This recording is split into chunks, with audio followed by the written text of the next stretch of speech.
ఉండాలి, నేను ఎందుకు బ్రతుకుండాలి అని ఒక డిసిషన్ తీసుకున్నాడు. ఆ డిసిషన్ తీసుకున్నప్పుడు పరిస్థితి ఏమైంది అంటే, ఆ యవనస్తుడు అక్కడి నుంచి దూకి నేను చచ్చిపోతానని ఆయన తీర్మానం చేసుకున్నాడు. అయితే తాను బ్యాక్గ్రౌండ్ చూసినట్లయితే అత్యంత విలువైన ఒక క్రైస్తవ యవనస్తుడు. దేవాది దేవునికి మహిమ కలుగును గాక. హల్లెలూయా. అటువంటి వ్యక్తి ఎటువంటి ఉద్రేకతలో లోనైపోయాడు తెలుసా?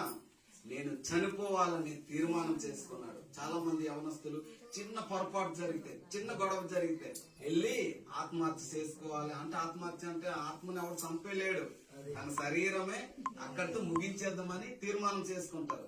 అలాగే ఆయనకి వచ్చిన చిన్న కోపంతో ఎంత పెద్ద పనికి ఒడికట్టుకున్నాడు ఆలోచించండి.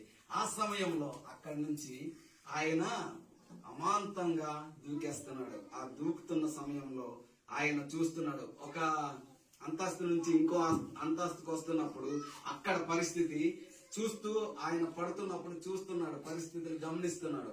అక్కడ కూడా వాళ్ళు భార్యాభర్తలు గొడవ పడి ఎన్నో సంవత్సరాలుగా వాళ్ళు ఇబ్బంది పడుతున్న వారు కూడా మరొకసారి కలిసిపోయి హ్యాపీగా జీవిస్తున్నారు. దేవాది దేవునికి మహిమ కలుగును గాక.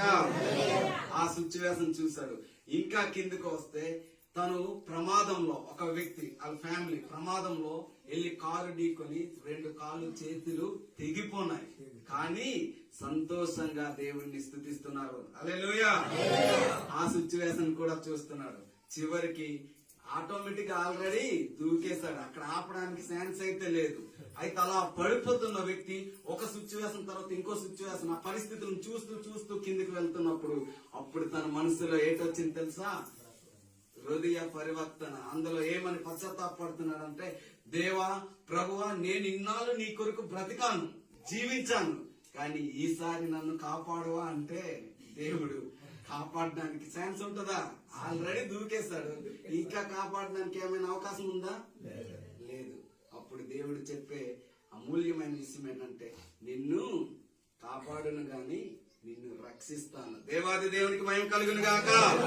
ఎందుకు అంటే, చనిపోయే ముందు, నీవు నా దగ్గరికి చేరుకునే ముందు నీ పాపాలను, నీ తప్పులను ఒప్పుకొని సమాపణ పడుతున్నావు కనుక నేను నిన్ను ఎలా రక్షిస్తానంటే, ఈ ప్రాణం ఇచ్చి నిన్ను రక్షించను గాని నా పరలోకంలో నిన్ను కలుసుకోవడానికి అవకాశం ఇస్తాను అని దేవాది దేవుడు ఆయనతో మాట్లాడి ఆయన్ను తన దగ్గరికి తీసుకెళ్లిపోయాడు. అయితే ఇక్కడ మనం గమనించవలసిన విషయం ఏంటంటే, చేతులారా మన ప్రాణాన్ని, మన శరీర ఆత్మలు కలిగిన యొక్క ప్రాణాన్ని చేతులారా ఎవరు తీసుకోవడానికి